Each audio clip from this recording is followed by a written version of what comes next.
Good morning. Welcome to part 3 of how to have a good, clean fight.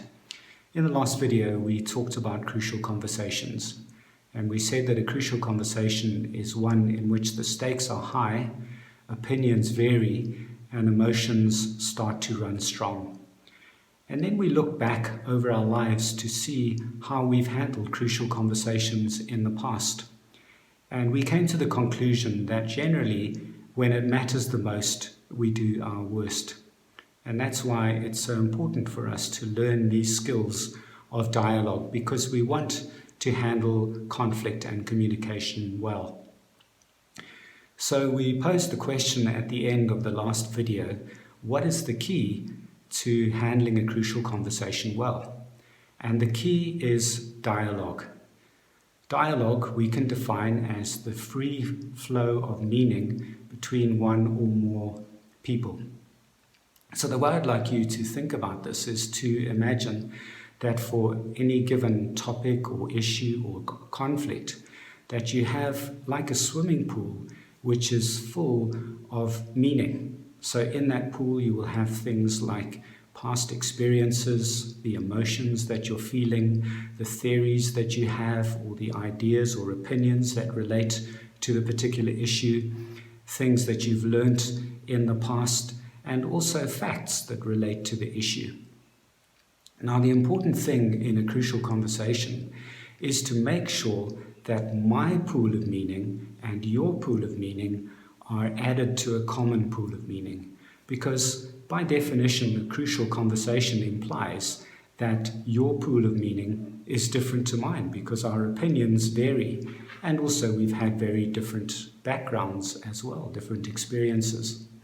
So we want to make sure that what I have in my pool of meaning and what you have in yours is added into a common pool of meaning by having dialogue. Now, the key to making sure that dialogue works well is safety. We need to have conditions of safety.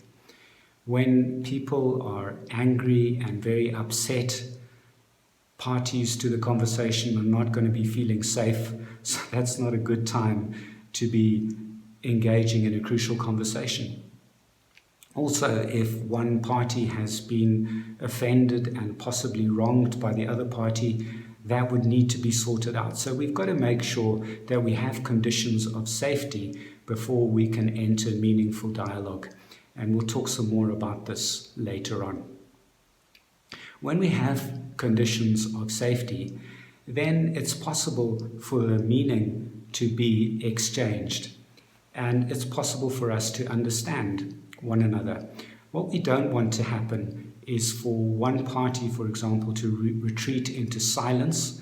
So maybe they're feeling threatened, safety has been compromised, so they just stop talking. And this will often happen in a situation, for example, when one party feels like they don't have the same power and authority as the other party, in the case of, say, a parent and a teenage child. So safety is important so that we don't retreat into silence. And then we also need to make sure that we're not resorting to violence as well, where one party is starting to point their finger and they're doing all the talking and they're forcing their meaning into the common pool of meaning. So we need to have this free flow of dialogue. And the great thing is that when we build this common pool of meaning, it becomes almost like a womb. It's almost like the birthplace of synergy. Synergy is when you get a multiplication effect. So what would happen when this holds sway is that you make better decisions as a group or as two people trying to deal with something. You also build unity as well, because you come to the point where you're both convinced that this is the right thing to do. So this is what we need to aim for. It's the key to handling a crucial conversation well. When you're busy seeking to hear what the other person is saying, when they're communicating, adding to the common pool of meaning, you don't necessarily agree with them, but that's okay.